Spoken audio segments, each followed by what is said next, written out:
আরজিকর ঘটনা নিয়ে দুর্নীতি থেকে শিক্ষা নিচ্ছে গভর্নমেন্ট মেডিকেল কলেজগুলো। রামপুরহাট জুনিয়র ডাক্তারদের বিক্ষোভ, দুর্নীতির অভিযোগ তুলে সমস্ত আধিকারিকদের ঘেরাও করে মেডিকেল কলেজ দুর্নীতি। আর তাতেই সঞ্জয় ঘোষ গ্রেপ্তার, সন্দীপ ঘোষ গ্রেপ্তার হয়েছে সিবিআইয়ের হাতে। রাজ্যের স্বাস্থ্য দপ্তর নাজেহাল, দুই আধিকারিক মমতার ধমককে পদ খোয়ালেন, তবুও শিক্ষা নিচ্ছে না গভর্নমেন্ট মেডিকেল কলেজগুলো।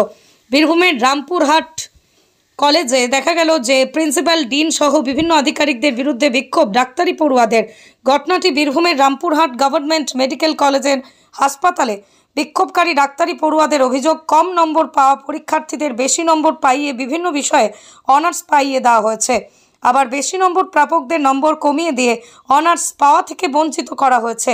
সিন্ডিকেট গড়ে আর্থিক লেনদেনের মাধ্যমে বিভিন্ন ধরনের কাজ করা হয়েছে।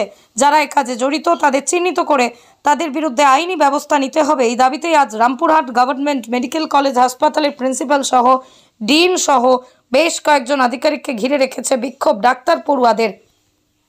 প্রায় 4 ঘন্টা ধরে বিক্ষোভ। দেখুন, এখানে তো অনেক রকমের দুর্নীতি চলছিল আমাদের কলেজে। সে মোটামুটি সবাই জানে, ঠিক আছে, যে কিরকম দুর্নীতি চলছিল ভিতরে ভিতরে। তো এর মধ্যে সবচেয়ে বড় যেটা প্রশ্ন আমাদের ছিল সে অথরিটির প্রতি, যে নানা রকম ভাবে মার্কস ম্যানিপুলেশন করা হয় সে আমাদের সে এমবিবিএস স্টুডেন্টদের, ঠিক আছে, যে যারা বিশেষ করে পার্টির সঙ্গে জড়িত আছে, ইউনিটের সঙ্গে, টিএমসিপি, ঠিক আছে, ওদের মার্কগুলো মানে সে হয়তো এক্সটার্নাল বা অথরিটি থেকে ম্যানিপুলেট করে ওদেরকে হয়তো যারা বেশি বিশ্বস্ত লয়ালিটি প্রমাণ হিসাবে অনার্স দেওয়া হতো বা বেশি বেশি করে মার্কস দেওয়া হতো, পাস করে দেওয়া হতো, ঠিক আছে। এবং যারা তার সঙ্গে জড়িত নয়, ডিরেক্টলি বা ইনডিরেক্টলি ভাবে তাদেরকে কমিয়ে দেওয়া হতো বা এরকম নানান ভাবে সে এইগুলাকে ম্যানিপুলেট করা হতো নাম্বার। তো এগুলা নিয়েই সে অথরিটির প্রতি আমরা প্রশ্ন তুলেছিলাম, এবং সে যথার্থ প্রুফ থাকার সত্ত্বেও অথরিটি এগুলো নিয়ে সে প্রত্যেকটা এলিগেশনকে ডিনাই করেছে। তো তার জন্যই আমাদের এটা চলছে। অথরিটি সে অ্যাকসেপ্ট তো করছে, বলছে যে অনেক দিন ধরেই চলে যাচ্ছে এগুলো, ঠিক আছে। সে একদম ডিরেক্টলি অ্যাকসেপ্ট করছে না, কিন্তু কথার মাধ্যম দিয়ে বোঝা যাচ্ছে যে ওরা মানে মানছে এগুলা, যে ওরা মানে সে এক্সটার্নাল চাপের মধ্যে ছিল বা কারো কথাতে বা কারো রেকমেন্ডেশনে এগুলো ম্যানিপুলেট করেছে। আমরা জানি মোটামুটি যে যারা টিএমসি ইউনিটে মানে হেড আছে, বিশেষ করে বিরূপক্ষ, অনিকেত গাঙ্গুলি, এইসব অভিক দে, ঠিক আছে, এদের থ্রু দিয়ে এইসব কাজগুলো হতো, ম্যানিপুলেট করা হতো এইভাবে। ওরা অথরিটিকে প্রেসার করতো, এখান থেকে যারা ইউনিটে আছে ওরা ওদেরকে জানাতো, ওরা ডিরেক্টলি বা ইনডিরেক্টলি ভাবে অথরিটির উপর প্রেসারাইজ করতো, এইচওডিদেরকে প্রেসারাইজ করতো, তারপরে এইসব মার্কসগুলো দেওয়া হতো বা এরকম করে ম্যানিপুলেট করা হতো। আমার নাম Firoz Alam, final year MBBS student. আমার বাড়া কমা হয়েছে এই বিষয়টা নিয়েই প্রায় 1.5 ঘন্টা থেকে দেখলাম যে বিক্ষোভ দেখানো হলো আমাদের। ছাত্রদের একটা দাবি, এটা ওরা আগেও লিখিত দিয়েছে, সেটা আমরা ইউনিভার্সিটিতে পাঠিয়েছি।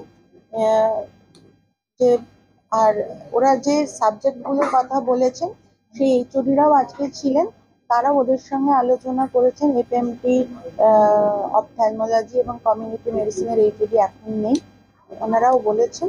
এবার ইউনিভার্সিটিতে পাঠিয়েছে, ইউনিভার্সিটি যেরকম আমাদের বলবেন বা যা করবেন ডাকলে আমরা যাবো।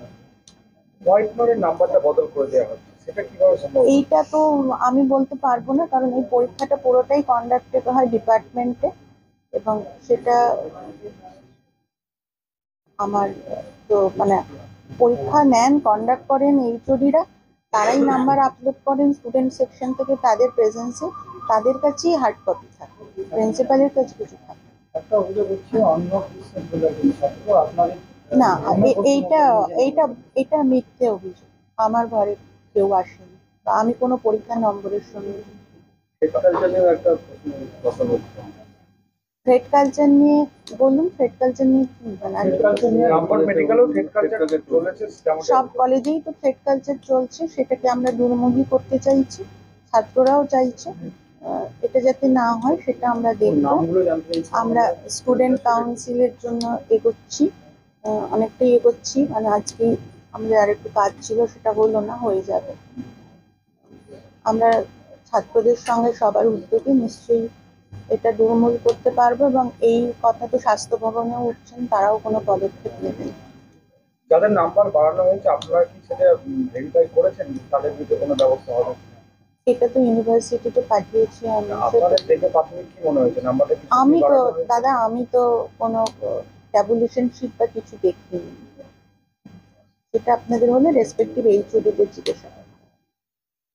স্টুডেন্টদের দাবি যে থ্রেড কালচারের যে মাথাগুলো তাদের নামগুলো বার করতে, কি বলবেন? নামগুলো ওরা দিলে আমরা কলেজ কাউন্সিলে একটু আলোচনা করে যা স্টুডেন্ট একটা স্টুডেন্ট অভিযোগ করলো তাকে হোস্টেল থেকে বার করে দেওয়া হয়েছে, কি সে বলবেন? একটা দিক, আমি এনকোয়ারি করে দেখবো। এটা একজন ডাক্তারবাবু নাম বললো, সেটা দেখবো। সাইবার ক্রাইম এখন সব জায়গাতে চলে গেছে। সমস্ত মানুষ, স্টুডেন্ট বলুন, যারা কর্মরত বলুন, নর্মাল এখানকার যারা আদিবাসী আছেন তাদের বলুন, সব মানুষ সাইবার ক্রাইমের আওতায় পড়ে যাচ্ছে, এদের বদমাইশির আওতায় পড়ে যাচ্ছে। তো আজকে আমরা এই বিশ্বভারতী লিপিকা হলে বিশ্বভারতীর সঙ্গে আমরা কোঅর্ডিনেট করলাম এবং ওরা আমাদের খুব ভালো কোঅপারেট করলেন। আমরা চাইছিলাম যেখানে যারা ফ্যাকাল্টি আছেন এবং যারা স্টুডেন্ট আছেন তাদেরকে এটা বোঝাতে যে তারা কিভাবে নিজেদের সাইবার ক্রাইম থেকে প্রোটেক্ট করবে। একটা অ্যাওয়ারনেস প্রোগ্রাম, এটা হয়তো একদিনে সবটা সম্ভব হবে না, কারণ জায়গাও ছোটো, প্লাস সবাই আসতে পারেননি, কিন্তু এটা বারবার করে আমরা এই বার্তা সবাইকে দিতে চাই।